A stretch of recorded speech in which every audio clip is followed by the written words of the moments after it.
हाँ तो बच्चों आते हैं क्वेश्चन नंबर 6 पर। क्वेश्चन नंबर 6 क्या है? एक स्टेटमेंट टाइप का क्वेश्चन है। पहला स्टेटमेंट पढ़ो। एक एटम का मास ग्राम में कितना होगा? एक एटम का मास O16 है। एक एटम का मास, तुम्हें पता है एटॉमिक मास ऑफ ऑक्सीजन कितना होता है? एटॉमिक मास ऑफ ऑक्सीजन दे रखा है ना O16, तो atomic mass of O is 16 ग्राम। कितने ग्राम? 16 ग्राम। भाई बताइए सबको। और मैंने बताया था ना ये एटॉमिक मास का मतलब 16 ग्राम का मतलब क्या होता है? ये किसका वजन है? एक एटम का या एक मोल का? एक मोल का मतलब कितने एटम्स का वजन है ये वेट है ऑफ Na एटम्स। कितना? 16 ग्राम। मैंने तुम्हें जब ये चैप्टर स्टार्ट ही हुआ था तभी तुम्हें बताया था क्या, जैसे कार्बन का एटॉमिक वेट 12 ग्राम भी बोल सकते हैं, 12 मोल भी बोल सकते, 12 ग्राम भी बोल सकते हैं, 12 AMU भी बोल सकते हैं। अंतर क्या है दोनों में? जब मैं बोलता हूं कि कार्बन का एटॉमिक वेट 12 ग्राम है, इसका मतलब क्या है? वो कार्बन के एक मोल का मास है। किसका मास है? वो कार्बन के एक मोल का। एक मोल मतलब कितने एटम्स का? Na एटम्स का मास है 12 ग्राम। और जब मैं बोलता हूं कार्बन का एटॉमिक मास 12 AMU है, तो इसका मतलब क्या होता है? वो कार्बन के एक एटम का मास है 12 AMU। 12 ग्राम तो एक मोल का मास है, मतलब Na एटम्स का मास है, और 12 AMU एक एटम का मास है। ऑक्सीजन का एटॉमिक वेट होता है 16। कितना होता है? 16। जब मैं बोलता हूं ऑक्सीजन का एटॉमिक वेट 16 ग्राम है, इसका मतलब वो 16 ग्राम एक मोल का मास है, मतलब कितने एटम्स का मास है? Na एटम्स का मास है। और हमसे कितने एटम का पूछा है? एक एटम का। तो जब Na एटम का वजन 16 ग्राम है तो एक एटम का कितना होगा? 16 अपॉन Na ग्राम। जब Na एटम्स का मास 16 ग्राम है तो एक एटम का मास कितना हो जाएगा? 16 अपॉन Na ग्राम। ठीक है, तो क्या स्टेटमेंट 1 करेक्ट है? इनकरेक्ट है? बिल्कुल क्या है? करेक्ट है। एक एटम का मास 16 अपॉन Na ग्राम होगा। दूसरा रीजन क्या दे रखा है उसने? एक एटम का वेट 16 AMU। हाँ बिल्कुल सही लिखा हुआ है उसने। अरे भैया, ऑक्सीजन का एटॉमिक वेट 16 ग्राम भी बोल सकते हैं, 16 AMU भी बोल सकते हैं। अंतर क्या है? जब मैं बोलता हूं ऑक्सीजन का वेट एटॉमिक वेट 16 ग्राम है, तो वो ऑक्सीजन के एक मोल का मास है, मतलब Na एटम्स का मास है। जब मैं बोलता हूं ऑक्सीजन का एटॉमिक वेट 16 AMU है, इसका मतलब वो ऑक्सीजन के एक एटम का मास है। तो पहला वाला जो दूसरा स्टेटमेंट दे रखा है, एक एटम का मास 16 AMU होगा। हाँ बिल्कुल होगा। और एक AMU में कितने ग्राम दे रखे हैं उसने? 1 अपॉन Na। हाँ बिल्कुल ठीक है, मैंने कराया भी तो है। एक AMU में कितने ग्राम होते हैं? नोट्स पढ़ लेना, लेक्चर 1 देख लेना या लेक्चर 2 देख लेना, उसमें कराया होगा एक AMU में कितने ग्राम होते हैं? 1 अपॉन Na ग्राम होते हैं। तो पहला स्टेटमेंट भी करेक्ट है, दूसरा स्टेटमेंट भी करेक्ट है, और जो दूसरा स्टेटमेंट है वो पहले स्टेटमेंट का रीजन भी है। तो आंसर क्या हो जाएगा बेटा? ए हो जाएगा। पहला जो दूसरा जो स्टेटमेंट दे रखा है कि भाई एक एटम का वेट 16 अपॉन Na, आया नहीं आया? आया। एक एटम का वेट 16 अपॉन Na ग्राम, और 16 अपॉन Na ग्राम ही किसके इक्वल हो जाएगा? 16 AMU के इक्वल हो जाएगा। हाँ या ना? बोलो। कार्बन का atomic weight 16 AMU, sorry 12 AMU। Carbon का एटॉमिक वेट 12 AMU मतलब क्या है? कार्बन के एक एटम का मास। कार्बन का एटॉमिक वेट 12 ग्राम मतलब वो एक मोल का मास, मतलब Na एटम्स का मास। वही तो एक एटम का मास 16 AMU भी बोल सकते हैं, और ग्राम में कितना हो गया? 16 अपॉन Na। 16 से 16 कैंसिल होगा तो एक AMU में कितना हो जाएगा? 16 से 16 कैंसिल कर दो तो एक AMU में क्या आ जाएगा? 1 अपॉन Na ग्राम आ जाएगा। और वही उसने दे रखा है। ठीक है, क्वेश्चन नंबर 7 पर आते हैं। क्वेश्चन नंबर 7 क्या कह रहा है? एक रिएक्शन दे रखी है N2 प्लस, ये सवाल तो मैंने कराया भी था इसी रिएक्शन के लिए। इसने बोला है कि कौन कौन से ऑप्शंस में अमोनिया का अमाउंट सेम बनेगा। तो ठीक है, करना पड़ेगा बेटा। पहला ऑप्शन, पहले ऑप्शन में क्या, ये कितने ग्राम है? 140 ग्राम, और ये कितने ग्राम है? 35 ग्राम। 140 ग्राम और 35 ग्राम, 140 ग्राम और 35 ग्राम। क्या निकालने पड़ेंगे? मोल्स। 140 अपॉन 28 करके देख लेना, 5 मोल आ जाएंगे। कितने? 5। मैं थोड़ा डायरेक्टली कर रहा हूं क्योंकि तुम्हें आना चाहिए। गिवन मास 140, मॉलिक्यूलर मास 28, तो 140 अपॉन 28 5 मोल्स। ठीक है, ये 35, मॉलिक्यूलर मास 2, तो 17.5 मोल्स। 35 ग्राम है और मॉलिक्यूलर मास 2 है, तो 35 अपॉन 2 करोगे तो 17.5 मोल आ जाएंगे। फिर लिमिटिंग रिएजेंट निकालना, मोल्स अपॉन कॉफिशिएंट। क्या करके? मोल्स अपॉन कॉफिशिएंट करके चेक करना, यही आएगा एलआर। मोल्स अपॉन कॉफिशिएंट, देखो इसके 5 मोल है अपॉन 1, 5 अपॉन 1 17.5 अपॉन 3, तो ऑब्वियसली यही कम आएगा। यही कम आएगा। 1 से कितना बनता है? 2 मोल। चेक कर लेना, मैं नहीं कर रहा हूं, मैं डायरेक्टली कर रहा हूं क्योंकि आप तो बहुत सारे क्वेश्चंस कर चुके हैं। 5 अपॉन 1 और 17.5/3 ऑब्वियसली कौन कम आएगा, यही कम आएगा, तो यही एलआर हो जाएगा 5/1 ही। तो 1 से कितना बनता है 2, तो 5 से कितना बनेगा बेटा 10 मोल बनेगा। कितने मोल बनेगा 10 मोल। रख के छोड़ दो। तो पहले वाले पार्ट में 10 मोल बन रहा है, ठीक है। दूसरा पार्ट 18 ग्राम, 18 ग्राम तो कौन है बेटा H2 है, सॉरी 18 ग्राम H2 है, और ये कितना है 52 ग्राम, और ये 18 ग्राम, ठीक है। ये 52 ग्राम है और ये कितना है 18 ग्राम, कर लेंगे। तो 52 डिवाइड बाय 28, 52 डिवाइड बाय 28, ये 52 ग्राम है और ये 18 ग्राम है, तो 52 डिवाइड बाय 28 करके देखना 1.85 आएगा। कितना आएगा 1.85। और इसे करके देखना ये 18/2 9 आ जाएगा, ठीक है। कितना जाएगा 9 आ जाएगा, ठीक। और अब ये 1.85 आया, मोल्स क्या निकालेंगे, एलआर निकालेंगे 1.85/1, तो 1.85, और 9/3 3, कौन है एलआर, यही है। तो पहले पार्ट में कौन, इस वाले पार्ट में कौन एलआर है, N2 LR, N2 is LR, कौन है N2। तो 1 से कितना बनता है 2 मोल, 1 से बनता है 2 मोल, तो 1.85 से कितना बनेगा, 1.85 से बनेगा 1.85 इंटू 2 मोल्स। क्या सेम आएगा, नहीं आएगा, छोड़ दो। क्लियर है ना बेटा, मास दे रखा था, मोल्स निकाल दिए, मोल्स अपॉन कोएफिशिएंट कर दिया, तो N2 एलआर आया। 1 से बनता है 2 मोल, तो 1.85 से बनेगा इंटू 2, 10 तो नहीं आएगा ऑब्वियसली, ठीक है। सी पार्ट, सी पार्ट में क्या होगा, सी पार्ट क्या दे रखे हैं, टोटल मोल्स कितने दे रखे हैं 20 मोल दे रखे हैं। कितने मोल्स दे रखे हैं 20 मोल टोटल है बेटा, टोटल 20 मोल दे रखे हैं। और किस रेशियो में लिए हैं, स्टोइशियोमेट्रिक रेशियो में लिए हैं। किस में लिए हैं, मतलब N2 और H2 के मोल का रेशियो है कितना 1:3, कितना 1:3। इसका मतलब N2 के कितने मोल हो गए बेटा 1/4 ऑफ 20 यानी 5 मोल, और H2 के कितने मोल हो गए बेटा 15 मोल, 3/4 ऑफ 20 कितने मोल 15 मोल। क्लियर है बेटा, टोटल मोल कितने दे रखे हैं 20, और किस रेशियो में बांटना है दोनों को, टोटल 20 मोल दे रखे हैं और किस रेशियो में बांटना है दोनों को, दोनों को बांटना है किस रेशियो में 1:3 के रेशियो में बांटना है। क्यों 1:3 में बांटना है, क्वेश्चन में लिखा हुआ है स्टोइशियोमेट्रिक रेशियो में बांटना है। किस में बांटना है, स्टोइशियोमेट्रिक रेशियो में ही बांटना है। तो क्या कर दोगे 1/4, तो 1:3 करना है, ठीक है। और बेटा तुमने मैथ्स पढ़ी होगी, एक रेशियो वाली चीजें पढ़ी होंगी तुमने, रेशियो एंड प्रोपोर्शन एक चैप्टर आता था। तो जब 1:3 में बांटना है, इसका मतलब क्या है कि N2 का एक पार्ट है तो H2 को कितने पार्ट मिलेंगे 3 पार्ट मिलेंगे, मतलब टोटल पार्ट अगर कितने होंगे 4 में से एक तो मिलेगा N2 को, और H2 को कितना मिलेगा 3 मिलेगा, मतलब 4 हिस्सों में से एक हिस्सा तो N2 का है और 3 हिस्से H2 के हैं। तो N2 के कितने हो गए 1/4 हिस्से हो गए, और टोटल है कितना 20, तो 1/4 इंटू 20 5 मोल, और H2 के 15 मोल, 5 इंटू और 5 + 15 कितना आ गया 20 आ गया, नहीं आ गया। रेशियो कितना आ गया 1:3 आ गया, कितना आ गया 1:3 आ गया। अब क्या करेंगे 1:3 अगर आएगा तो वापस बताऊं क्या बेटा, टोटल मोल कितने हैं 20 मोल, किस रेशियो में बांटना है दोनों को 1:3 में, मतलब 1 भाग इसका 3 भाग इसके। अगर टोटल 4 भाग करेंगे 20 के, अगर 20 के 4 शेयर करेंगे, तो 20 के अगर 4 शेयर करेंगे तो 1 शेयर इसका होगा, 3 शेयर इसके होंगे, तो मतलब 5 इसके होंगे और 15 इसके होंगे।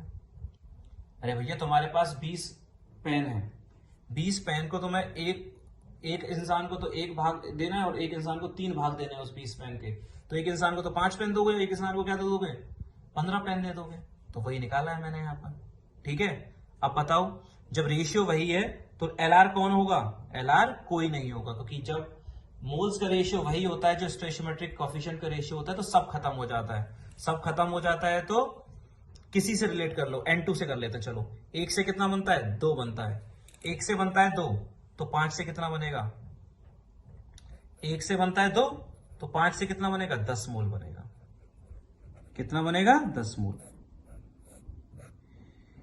1 मोल से बनता है 2 मोल, कौन 1 मोल N2 से बनता है 2 मोल NH3, और N2 के कितने मोल आए 5, तो 5 से कितना बनेगा 10 बनेगा। तो इस वाले पार्ट में भी आंसर कितना आ गया 10 मोल, पहले वाले पार्ट में भी आंसर कितना आया था 10 मोल। देख लेते हैं डी पार्ट में भी कितना आ रहा है, ठीक है। तो 7वें का डी पार्ट और चेक कर लेते हैं कि भाई डी पार्ट में कितना आएगा। ठीक है, तो डी पार्ट देख लेते हैं। डी पार्ट क्या है, 136 ग्राम ले रखा है। डी पार्ट क्या है, कितना लिया हुआ है हम लोगों ने, डी वाले पार्ट में मिक्सचर जो है वो 136 ग्राम है। कितने ग्राम, 136 ग्राम। और एक का मास फ्रैक्शन कितना है, H2 का। H2 का मास फ्रैक्शन है, मास फ्रैक्शन ऑफ H2 कितना, 6/34। इसका मतलब मास कितना हो गया H2 का, टोटल मास है 136 और मास फ्रैक्शन है 6/34, तो इसका मास कितना हो जाएगा 6/34 इंटू 136। ये कितनी बार जाएगा, 4 बार। कितने ग्राम, 24 ग्राम। कितना आ जाएगा, 24 ग्राम। सही है ना बेटा। टोटल मास है 136 ग्राम, उसमें से इसका मास का फ्रैक्शन कितना है 6/34, तो फ्रैक्शन इंटू टोटल कर दिया 24 ग्राम।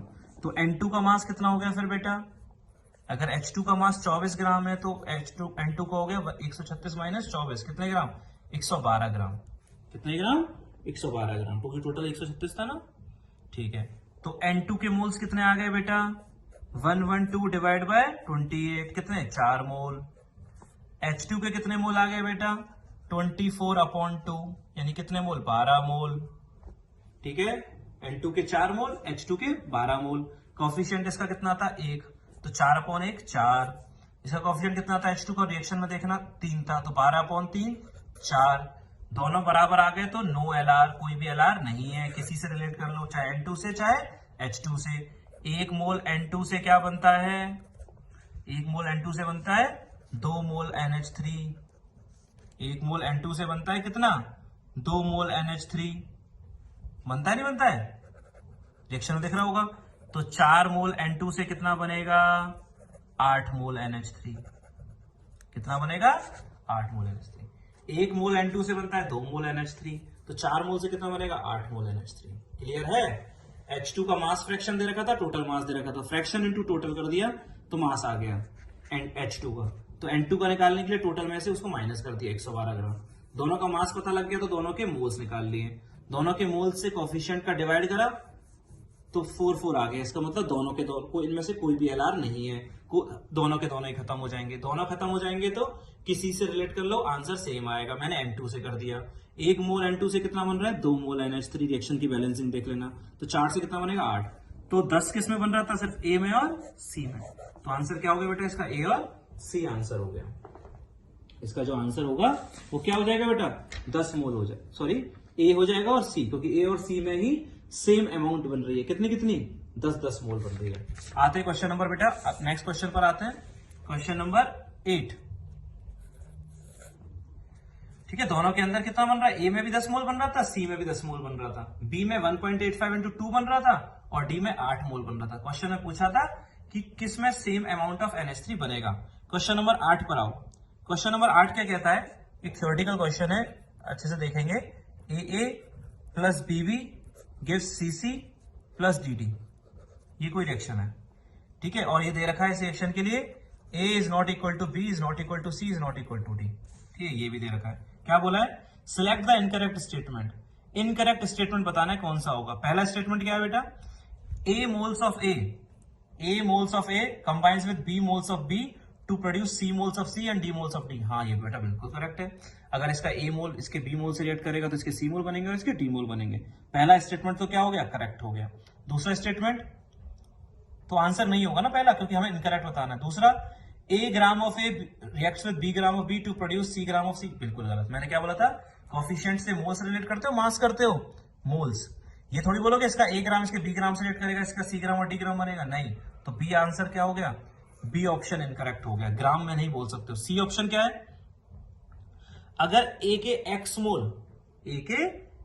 मोल अगर रिएक्ट करते हैं, A के अगर X मोल रिएक्ट करते हैं और X क्या है, स्मॉल a से ज्यादा है, तो बेटा X मोल अगर A के रिएक्ट करते हैं किससे, B के B मोल से। B के कितने ले लिए, B मोल्स। तो क्या कह रहा है, जो D के मोल्स बनेंगे वो D से ज्यादा होंगे, जो D के मोल्स बनेंगे वो D से ज्यादा होंगे। बताओ, अगर ए के एक्स मोल लिए और क्या दे रखा है, एक्स ए से बड़ा नंबर है, बी के बी मोल्स लिए, तो डी के जो मोल्स बनेंगे वो डी से ज्यादा बनेंगे। अब ये बताओ बेटा, तुम खुद सोचो, मान लिया यहां पर जो है, यहां पर जितना भी है, यहां पर मान लिया 10 है, यहां 20 है, यहां 10 है, यहां 20 है, बैलेंसिंग बता रहा हूं, 10 और 20।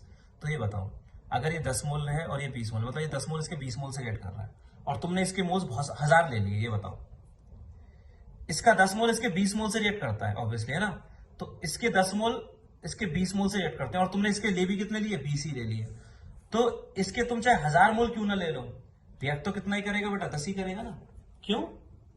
अरे भैया सिंपल सी बात है, एक एग्जांपल देके बता रहा हूं मैं तुम्हें। रिएक्शन मान लिया ये है 10A प्लस 20B से बन रहा है 30C प्लस 40D। ठीक है, मान लिया एक एग्जांपल दे रहा हूं मैं तुम्हें, है ना, 10A प्लस 20B से बन रहा है 30C प्लस 40D, मान लिया ये कोई रिएक्शन है ना। अच्छा, अब तुमने कितने मोल्स ले लिए इसके, एक्स ले लिए, और एक्स क्या होना चाहिए, ए से ज्यादा होना चाहिए, तो एक्स जो इसके मोल्स लेने हैं वो इससे ज्यादा लेने हैं, एक्स से, एक्स तुमने एक्स जो लेना है वो ए से ज्यादा लेना है, मतलब मान लिया मैंने तुमने 1000 मोल ले लिए इसके, कितने ले लिए, 1000, जो 10 से ज्यादा है। लेकिन बी के कितने मोल्स लिए, उतने ही लिए जो कॉफिशिएंट है, मतलब कितने मोल, 20 मोल लिए।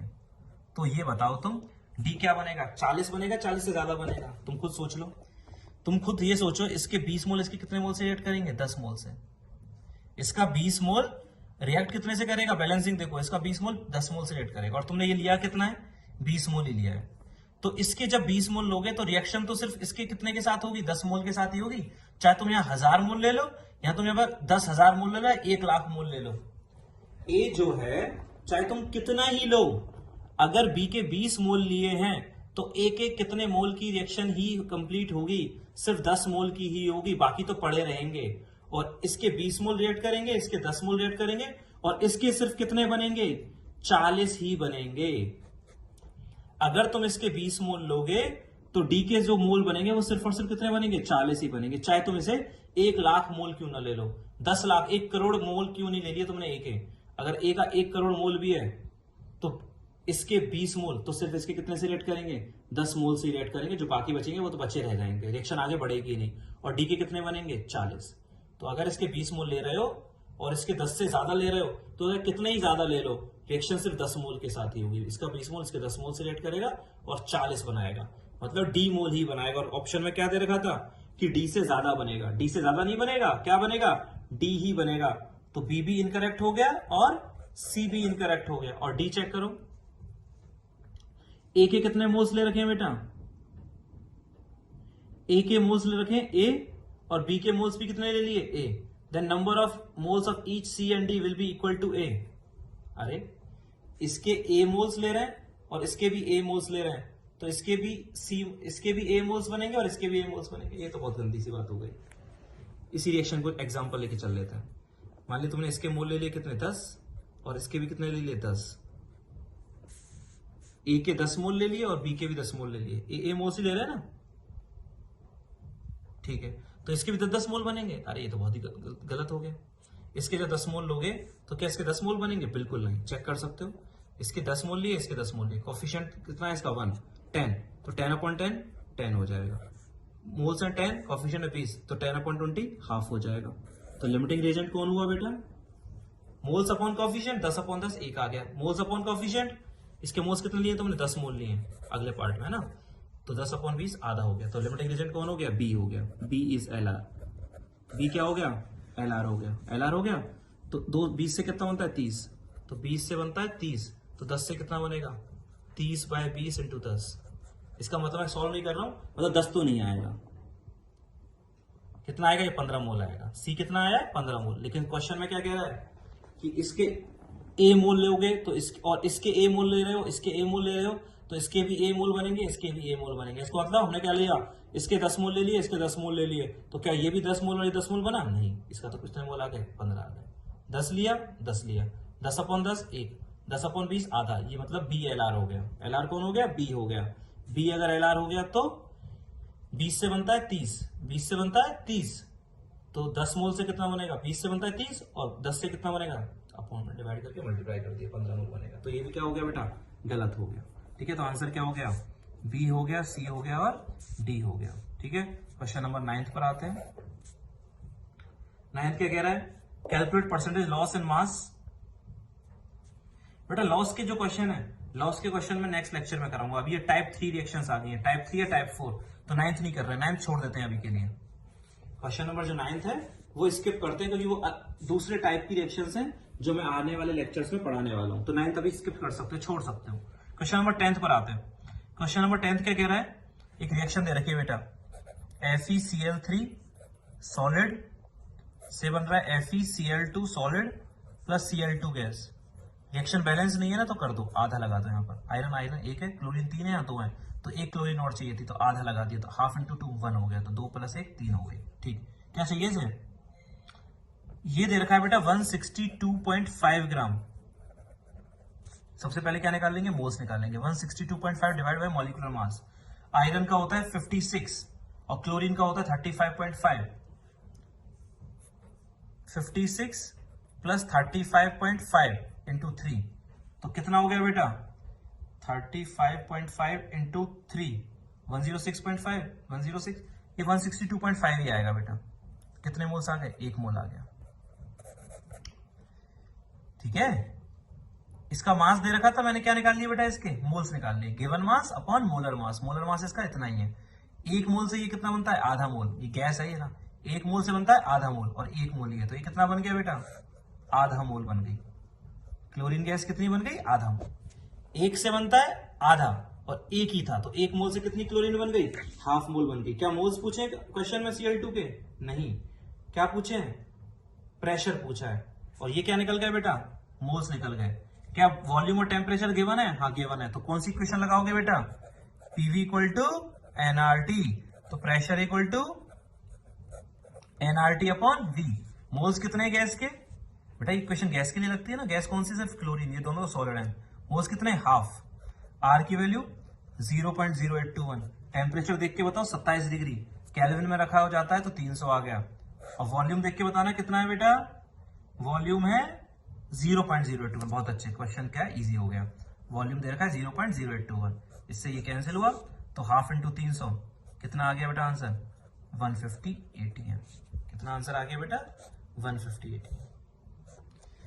क्वेश्चन का जो आंसर हो जाएगा वो कितना हो जाएगा, 150 ATM हो जाएगा। क्लियर है बेटा, कोई दिक्कत किसी को। पहले मोल निकाले, 1 मोल से आधा मोल बनता है, 1 मोल ही आया था, आधा मोल बना। PV = nRT लगाई, मोल्स पता है, वॉल्यूम पता है, टेम्परेचर पता है, तो प्रेशर आ गया, 150 ATM आ गया। ठीक है, वापस से एक बार देखना, अगर फिर भी कोई दिक्कत हो मेरे से मैसेज में पूछ सकता है। ठीक है, एक क्वेश्चन हमने स्किप किया है, क्वेश्चन नंबर 9, क्योंकि उसे हम नेक्स्ट लेक्चर्स में करेंगे जब अगली टाइप की रिएक्शंस पढ़ेंगे। और एक बैलेंसिंग और सीखनी थी, बैलेंसिंग हम लोग कल के लेक्चर में पढ़ेंगे। Thank you.